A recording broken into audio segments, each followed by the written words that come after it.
이게 헌법재판소 근무를 오랫동안 하셨지만 그 특정 성향이나 특정 연구회 소속 재판관들이 이렇게 다수를 차지하는 적이 있었는지, 그리고 실제로 그들의 정치적 성향이 판결에 영향을 미치는지, 이 부분도 국민들이 굉장히 관심을 갖고 있거든요. 지금 헌법재판소가 그래도 1988년부터 꽤 오랜 역사가 지났는데요. 예. 이번처럼 이렇게 어떤 특정 재판관님들의 이념 성향이 문제시된 적은 없었습니다. 네, 예. 그리고 헌법재판관에 대해서 뭐 국회나 그 대법원장이나 그 대통령이 선임 권한을 갖고 있지만 기본적으로 어떤 중도의 기준에서 이렇게 그 크게 벗어나지 않는 그 재판관님들을 예. 그 선임하는 것이 그 헌법재판의 취지에 적합하다고 보고요. 너무 한쪽에 치우친 그런 분들을 임명하는 것 자체가 헌법재판소라는 것이 갖고 있는 어떤 정치적 중립성, 예. 그다음에 어떤 독립성, 이런 부분에 대해서 이제 해로울 수가 있는 거죠. 그래서 그런 관점에서 보면은 그 우리법연구회라는 그런 특정한 어떤 그 지향성을 가지고 있는 재판관들이 많이 임명이 되는 것이 결코 바람직하지 않다. 그렇게 생각합니다. 그리고 또 결국 국민들이 또 궁금해하는 부분이, 어제 이제 한덕수 총리 그 사건, 한덕수 총리 어제 기각 결정으로 인해서 윤 대통령 탄핵 심판 선고에도 어느 정도 영향을 주겠느냐, 그러니까 윤 대통령 탄핵 심판 선고에 향방을 좀 가늠해 볼 수 있느냐, 이 부분인 것 같은데, 일단 어제는 계엄의 뭐 위법성 여부나 내란 관련된 부분은 따로 판단을 밝히지는 않은 것 같아요. 예. 그래서 그런 부분에 대해서는 어떻게 보면은 아까 제가 이제 그 판결을 결정하는 어떤 방식에 대한 말씀도 드렸지만, 제가 보기에는 아직 그 부분에 대해서는 충분한 평의가 이루어지지 않은 것이 아닌가. 충분한 평의가 이루어지지 않은 것 같다. 예. 사실 뭐 시간은 많이 이제 지났다고 볼 수 있지만, 예. 이번 사건은 굉장히 어려운 사건 아니겠습니까? 복잡하고. 네. 그리고 비상계엄이라는 그 유례를 찾을 수 없는 그런 사안이고, 그리고 여기에 이제 또 뭐 증거 법칙이라든가 각종 어떤 법리적으로 헌재가 이제 정하고 넘어가야 될 사안들도 많고, 예. 특히 이제 사실 관계를 어떻게 설정할 것인가라는 거는 재판관님들 사이에 의견이 갈리는 상태에서는 예. 굉장히 첨예한 거죠. 예. 이것을 뭐 체포 지시가 있었는지, 뭐 국회의 그 권능을 어떻게 불가능하게 했다는 그렇죠. 건지, 불가능하게 하는 의도가 있었는지, 이런 부분을 사실관계를 어떻게 확정하는가에 대해서 만약 전원일치 같으면은 좀 비교적 문제가 없겠지만, 이 재판관님들의 그 의견이 대립될 수밖에 없는 그런 구조적인 문제가 있다고 제가 말씀드리지 않았습니까? 예. 그럼 사실관계 설정부터 엄청난 그 어려움이 예상이 되고, 또 법리적인 문제, 증거법칙에 대한 문제, 그 다음에 어떤 위법의 중대성에 대한 문제. 그래서 이런 부분들을 이 초유의 사건에서 다 이렇게 정립하고 평의를 해야 되는데, 첫째는 지금 헌재가 이 사건에만 집중하기에는 너무 다른 사건이 많았다는 거죠. 워낙 탄핵을 많이 해서. 그렇습니다. 민주당에서 지금 계속적인 탄핵을 하고 하니까 헌재 입장에서는 이미 판결이 난 부분을 계속 미뤄둘 수가 없는 거거든요. 예. 예. 왜냐하면은 그 지금 권한이 정지돼 있지 않습니까? 네. 특히 국무총리 같은 경우에 권한이 정지돼 있는데 이미 판결을 해놓고 이것을 계속 선고를 안 하고 있다라는 것도, 그것도 문제가 되는 거죠. 그다음에 두 번째는 그 직무대행 체제라는 겁니다. 직무대행 체제. 헌법재판소장이 지금 없는 예. 상태에서 문영배 대행이 그 이니셔티브를 가지고 강하게 평의라든가 어떤 변론이라든가 이런 데서 지휘권을 행사하기가 어렵기 때문에, 이렇게 많은 쟁점에 있어서는 평의 과정에서 굉장한 그 이니셔티브가 필요하지 않습니까? 그렇죠. 자, 이거는 요 정도 정리하고 넘어가고 다음으로 갑시다. 예. 요게 딱딱 돼야 되는데, 대행 입장에서는 약간 그런 부분이 구조적으로 좀 어렵기 때문에 그래서 좀 지체된 것도 있지 않나 생각이 되고, 또 말년병정이죠. 또 말년병정. 네. 그래서 전반적으로 이런 여기서 지금 설치되지 않은 그런 부분에 대해서는 아직도 재판관님들의 그 의견이 최종 조율이 안 된 그런 부분이 있지 않냐. 판결은 아직 되지 않았고 예. 조금 더 시간이 걸릴 걸로 이렇게 예상이 됩니다. 평의를 할 때 그러니까 주심이 차지하는 비중 그다음에 그 소장이 차지하는 비중이 어떻게 되나요? 보통 그 어떤 사람이 어떤 재판관이 주도를 하게 일단은 되는지? 이제 주심 재판관께서 예. 그 여러 가지 이제 그 프레젠테이션을 하겠죠. 그 사건에 대해서 예. 하고 쟁점에 대해서 하고 그다음에 이제 어떤 연구관들이 지적하는 그런 문제점들을 이렇게 얘기를 하고 그런 어떤 그 사건의 전체적인 방향을 주심 재판관께서 어떤 형식으로 접근하느냐에 따라서 많은 그 중요한 영향을 줄 것입니다. 그리고 그런 것들을 논하는 것은 그 사회의 주재자는 그 소장이기 때문에 예. 그 소장의 어떤 역할과 그 경험에 따라서 어느 정도 효과적인 그 의견 수렴이 되느냐 이런 부분이기 때문에 어쨌든 그 주심과 헌법재판소장의 역할이 둘 다 굉장히 막중하다고 할 수 있습니다. 이거 제가 한번 조심스럽게 여쭤보는 건데 이 윤석열 대통령에 대한 지금 탄핵 심판 선고가 아직까지 안 나오고 있잖아요. 그럼 네. 아직까지 안 나왔다는 거는 아까 말씀하신 대로 의견이 많이 엇갈리거나 아니면 여러 가지 쟁점이 있거나 그럴 것 같은데 그러면 일방적으로 지금 그러니까 뭐 8대 0이라든지 일방적으로 의견이 흘러갔다면은 이미 지금 선고가 났겠죠. 예, 그랬을 겁니다. 제가 왜 이 말씀을 여쭤보려면 일각에서 이제 5대 3이다, 뭐 4대 4다 숫자 플레이가 계속 나오잖아요. 네. 이거 어떻게 보시는지? 그거는 지금 다 그냥 추측에 불과한 것이고요. 예, 재판관님들이 이게 평의가 종결되는 시점에 네, 평결이 이루어지지 않겠습니까? 예, 예. 그 전에 이 재판관님들이 자신의 어떤 결론을 쉽게 노출하지는 않을 것으로 보입니다. 더구나 이 사건처럼 굉장히 민감한 사건에서 예. 여러 가지 이제 뭐 추측이나 그 어떤 정보 누설 이런 부분이 있기 때문에 그래서 지금 어느 정도 그 얘기하는 그런 부분에서 뭐 이 재판관님들끼리 추측은 할 수 있겠지만 네. 그 추측이 반드시 맞다라고 이렇게 단정할 수는 없는 것이고 더구나 그 외부에서 뭐 민주당 쪽이나 이런 데서 뭐 8대 0이다 뭐 예. 등등 얘기는 그야말로 진짜 참 합리적 추론이라고 도저히 볼 수 없는 그런 너무 정략적인 그 입장에서 국민들을 좀 호도하는 게 아닌가 이런 생각이 들었고요. 그래서 이 부분은 조금 더 지켜봐야 될 것 같습니다. 예. 그리고 제가 또 여쭤보고 싶은 부분이 일단 헌재가 27일 그러니까 모레죠. 모레 일반 사건 선고를 진행하기로 했다고 합니다. 이렇게 되면은 대통령에 대한 선고가 이번 주에 있을 확률은 확 적어지게 되는 거 아니냐 그런 분석이 많은 것 같아요. 한 주에 3번 하진 않는다. 그래서. 예, 일반 사건 선고를 이제 하기로 했는지 확실히 모르겠는데 예, 일반 예. 선고 하려면은 이제 오늘 이제 통보가 돼야 되는데요. 예. 아마 이제 지금 뭐 일반 사건들이 많이 밀린 게 있을 겁니다. 특히 예. 그 두 분 재판관 퇴임하시기 전에 예. 해야 될 사건들이 많아서 오늘 조금 두고 봐야 되는데요. 만약에 이제 일반 사건 선고를 이번 목요일에 하면 금요일 날 또 그 대통령 탄핵 선고를 할 수는 없겠죠. 예. 물리적으로. 예. 그리고 이번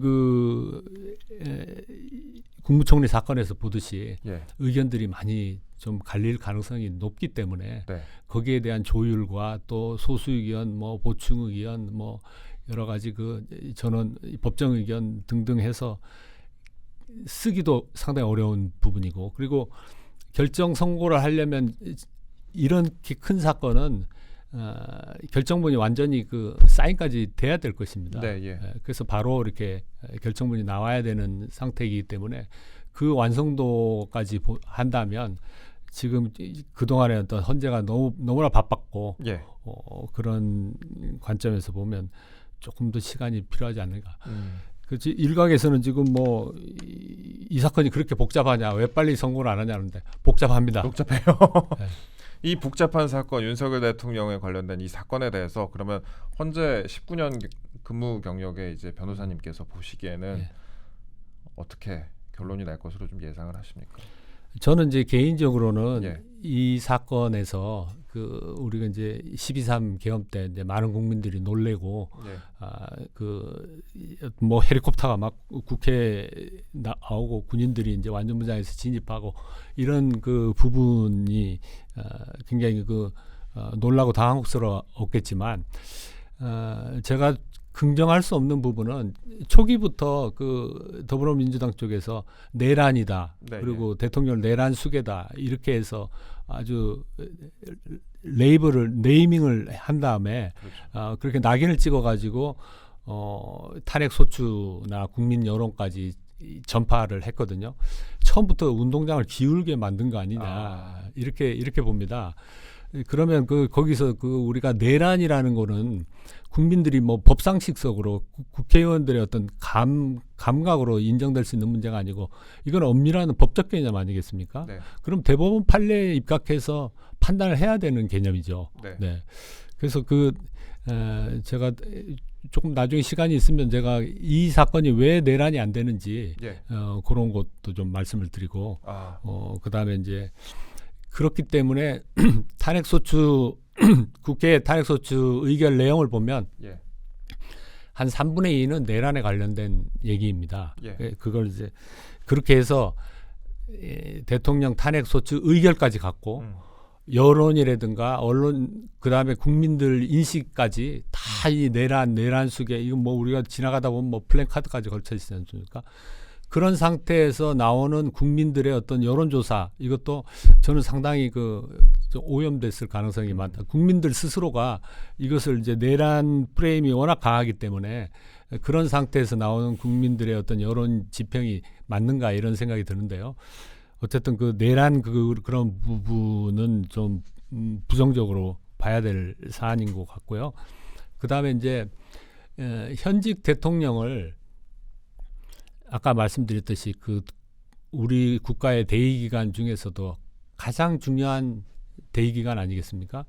현직 대통령을 임기 중에 파면을 시킨다라고 하면 그것은 굉장히 헌법재판소로서는 굉장히 큰 사안입니다. 그래서 그것을 파면시킬 정도의 어떤 중대한 위법이 있어야 되고 국민의 신임을 배신할 정도의 어떤 위법 행위를 해야 되는 것이고 그렇게 보면은 일단 첫 번째로 우리가 얘기할 수 있는 거는 그 부분에 대해서 제가 계속 얘기를 할까요? 아니면 조금 이따가 얘기를 할까요? 뭐 짧게 해주시면 좋고요. 네, 그다음에 저희가 방송 한번 더 모시겠습니다. 아닙니다. 저는 이제 오늘 중에 이제 예. 좀 뒷부분에 예, 말씀해 주시죠. 예. 그래서 파면 사유에 보면 예. 물 좀 마시고 예. 파면 사유를 말씀하고 계셨습니다. 예. 파면 사유는 아까 말씀드린 법익 형량이거든요. 예. 그래서 임기 중에 대통령을 파면해야 될 정도의 어떤 중대한 법익이 위법이 있느냐라는 것이고 그것을 이제 헌법재판소는 이제 두 가지 기준으로 얘기를 하죠. 첫 번째는 이제 헌법 소의 관점에서 중대한 위법이 있느냐. 예. 그다음 두 번째는 국민의 신임을 저버릴 정도의 위법이 있느냐라는 것인데 첫 번째 헌법 소의 관점이라는 것은 결국은 이제 헌법에서 가장 중요한 것은 자유민주적 기본 질서라는 겁니다. 예. 그래서 자유민주적 기본 질서를 위배했느냐, 자유민주주의를 위배했느냐라는 것이고 법치주의나 대의민주주의나 권력분립이나 이런 부분을 적극적으로 위반했느냐라는 걸 보는 것이죠.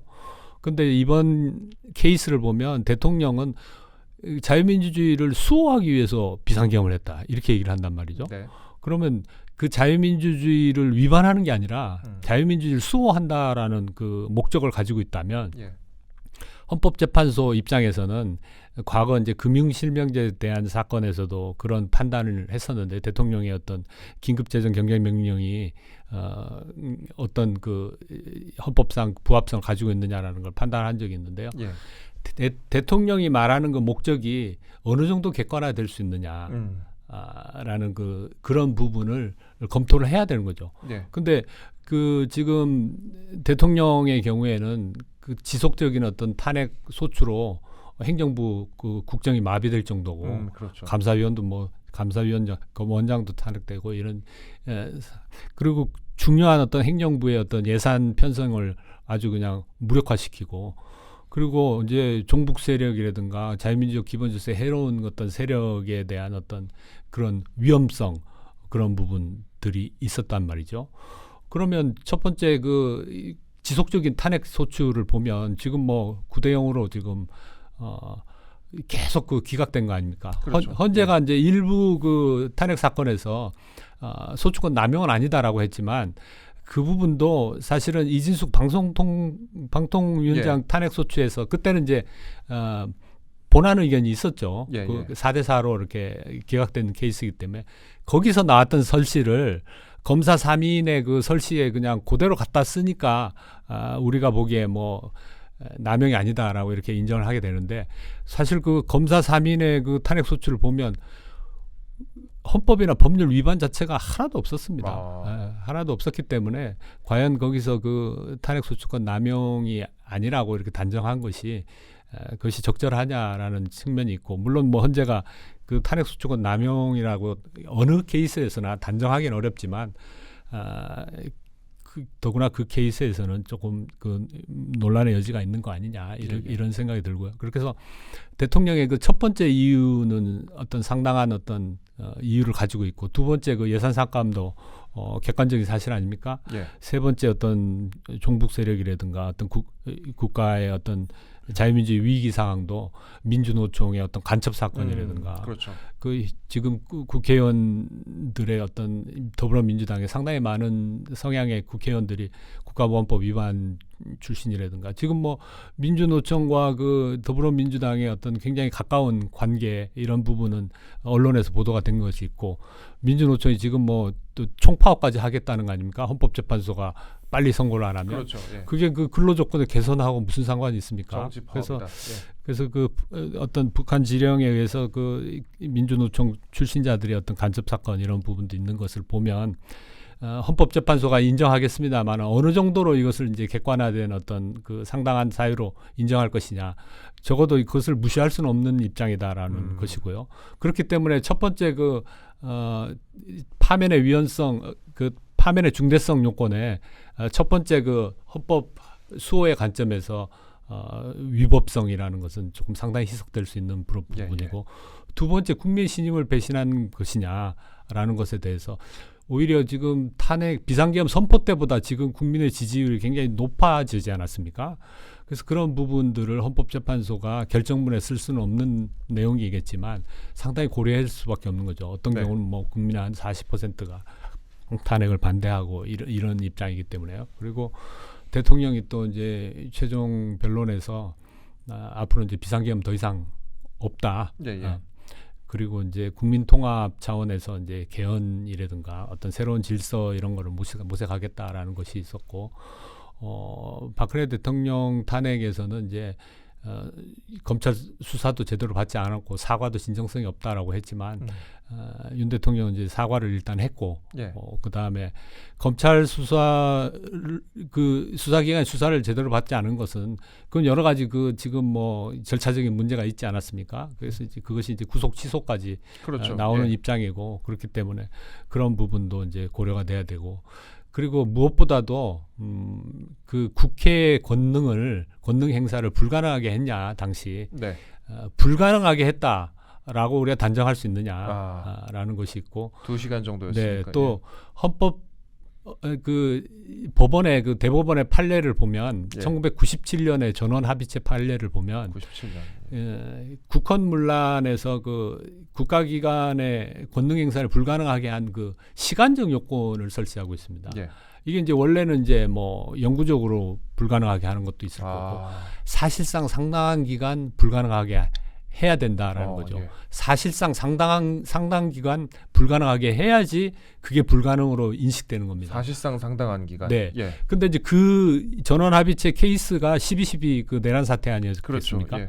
그때는 약 한 달간 국무총리나 국무회의, 뭐 비상계엄, 군법회의 뭐 이런 식으로 해서 계속 그 내란 행위의 그 시기적인 그 상황이 지속됐습니다. 그래서 국무총리나 국무회의 기능을 정지시킨 기간이 적어도 한 달은 되는 그런 케이스였습니다. 근데 이번 케이스는 한 2시간이나 2시간 반 정도 그런 어떤 군인들이 대치 상태가 있었다는 것이고 그리고 신분증을 보여주면 국회의원이 들어갈 수 있었다는 것이고 또 실제로 계엄 해제 표결까지 되지 않았습니까? 그러니까 이게 불가능이라고 보기도 어렵지만 이거는 그 사실상 상당한 기간 뭐 불가능하게 했느냐.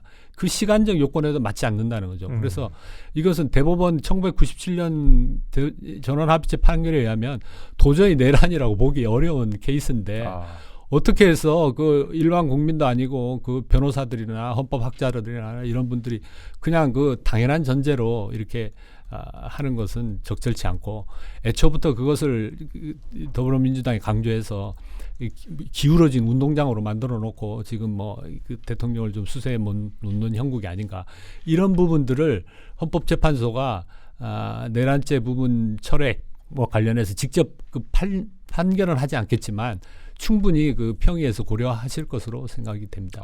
예. 지금 제가 짤막하게 좀 강의를 한 편 들은 것 같습니다. 네. 앞으로 어떻게 저희가 해석해야 될지 저희가 지표로 좀 삼으면 어떨까 싶습니다. 저희가 그리고 마지막으로 짤막하게 좀 말씀을 드리자면요.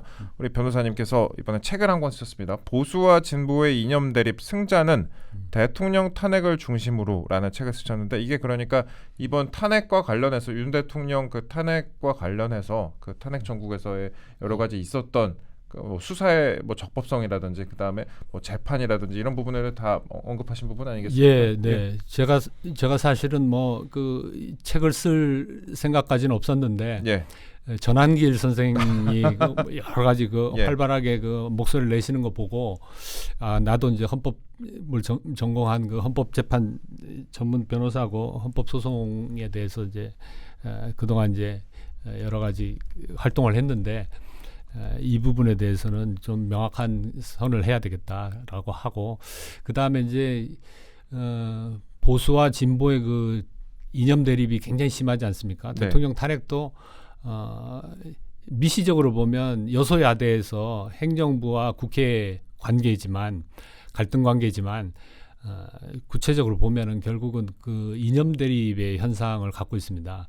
처음부터 이제 더불어민주당이 갖고 있는 그 어떤 이념적인 지향성과 대통령이 갖고 있는 이념적 지향성이 좀 틀리다라는 것에서 이렇게 대립이 됐는데요.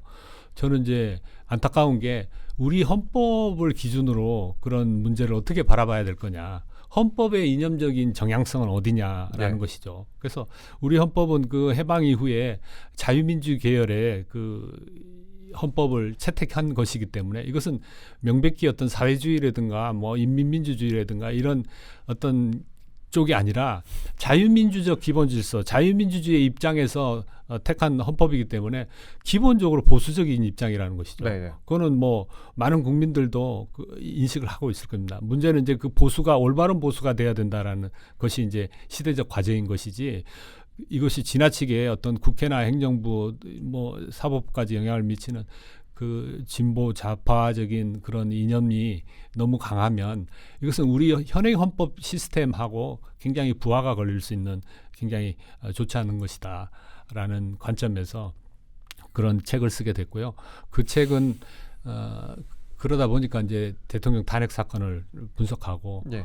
또 일반 사람들이 또 쉽게 읽을 수 있게 앞으로 이제 헌법 개정이 돼야 될 사항들은 또 어떤 것이 있느냐 이런 것들을 해서 아마 일반 시민들께서 한번 보시면 헌법에 대해서 지식을 갖는 데 상당히 도움이 될 거라고 생각합니다. 알겠습니다. 제가 짧게 두 가지 우리 변호사님들 좀 여쭙으시는데 결국은 이제 허영 교수님도 국가긴급권이 2차 대전 이후로 그 발의를 된 현직 그 원수 국가 원수에 대해서 이제 뭐 내란으로 처벌된 사례가 없다.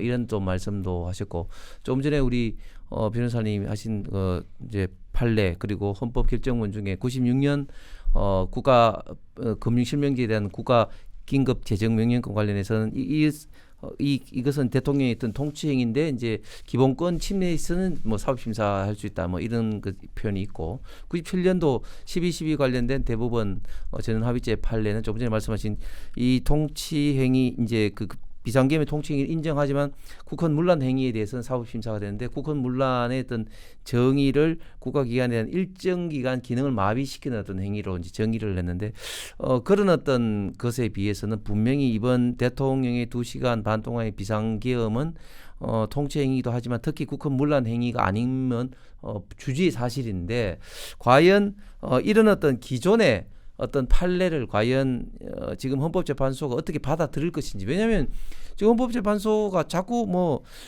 본인들은 헌법재판소의 어떤 논리대로만 하려고 하지 기존에 뭐 이러면 형사소송법 2020년 바뀐 거라든지 이런 것도 막 인정을 안 하려는 그런 어떤 지금 태도를 보이고 있어서 비판도 많이 받고 있습니다만은 이런 것을 어떻게 헌법재판소에서 이제 생각하고 있는지 한 가지 측면하고 또 두 번째는 이번에 그 한덕수 권한대행의 탄핵 관련돼서 기각이냐 각하냐 이런 어떤 이슈를 둘러싸고 각하가 되면 기존에 어떤 뭐 임명된 사람들에 대한 어떤 그런 어떤 문제에 대해서 효력에 대해서 좀 다툼이 좀 있었지 않습니까? 거기에 대해서 네. 먼저 두 번째 부분부터 말씀을 드리면 헌법재판소 결정은 크게 이제 형사 사건에 대한 결정과 그러니까 형벌법규 형사법 사건과 일반 사건으로 나눠지고 형사법 사건인 경우에는 헌법재판소 결정이 소급표를 갖는 것이 원칙입니다. 그런데 그 외 일반 사건들은 장래효만 갖게 되는 것이죠.